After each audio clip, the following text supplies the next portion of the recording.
Hey everybody, welcome back to another video, and today we have some interesting stuff to talk about around an area that you probably wouldn't expect. The Ukrainians have done a counterattack by the city of Horlivka. Back in 2014, when Russia backed the separatists during the Donbass war, it eventually devolved into a stalemate, which led to a big line of fortifications being created. Horlivka was one of those frontline cities, and there's been hardly any movement on the Russian or Ukrainian side across this area. Back in November though, the Ukrainians actually were able to penetrate some of those pre-2022 trenches in this area. But just today, it looks like they pierced it again a little further south of the city. It's not likely that there's going to be a big offensive into Horlivka itself, because this city it's very well fortified and it's been a Russian stronghold for since 2014. This city is about like 2 or 3 times bigger than Bakhmut, so it'd be a lot easier to flank this instead of losing lives by invading the industrial area. But Horlivka is currently the main supply for the northern flank of Avdiivka. This front that Russia's pushing up on here right by crossing Horlivka gets its supply from Horlivka. Donetsk is the other supply center that helps supply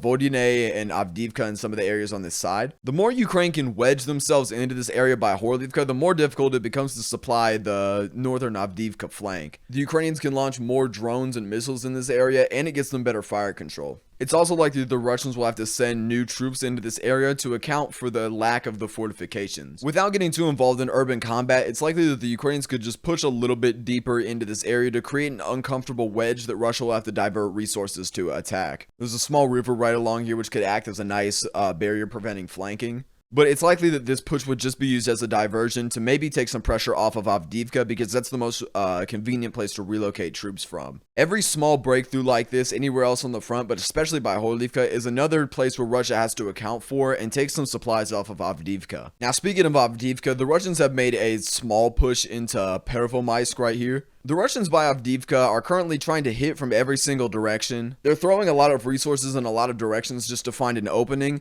and I'm not saying that's a bad strategy, but the last time I did that in my personal life, I ended up dating a heroin addict for a week, so maybe they know what they're doing and I just messed up. But Pervomaisk itself is a pretty layered settlement with rows of houses and everything, so there's definitely backup fortifications the Ukrainians can go to, since this town's been on the front line for over a year. Other than that, there's one more thing up top, which it will be up by Sinkivka. I'm trying to talk so I don't have to do a jump cut. How you guys doing? What's good? The Russians have made small gains in this forest north of Sinkivka. And really quick, I was actually going to make a video talking about this. Sinkivka is probably one of the most important settlements on the front line right now. For how small it is, the Ukrainians have a lot of resources allocated to this area. I'll explain why in just a second. The area that the Russians took over was just part of this forest up north. There's trench networks all around the settlement.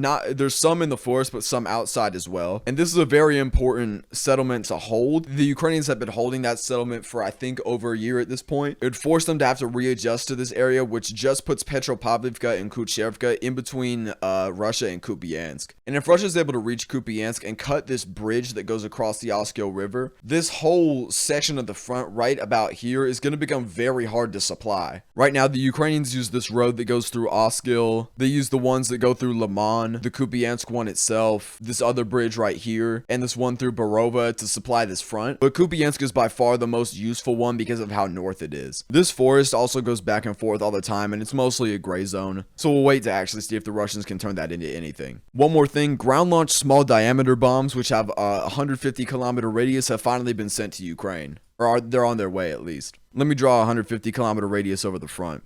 Oh, it's white. It's like me. These bombs would give them the ability to hit all of occupied Ukraine as well as the northern coast of Crimea. Even though Ukraine already has the ability to hit most of these targets, having extra missiles that can do that in their inventory is also a good thing. Alright, and that's all I got for you guys. I'll see you later.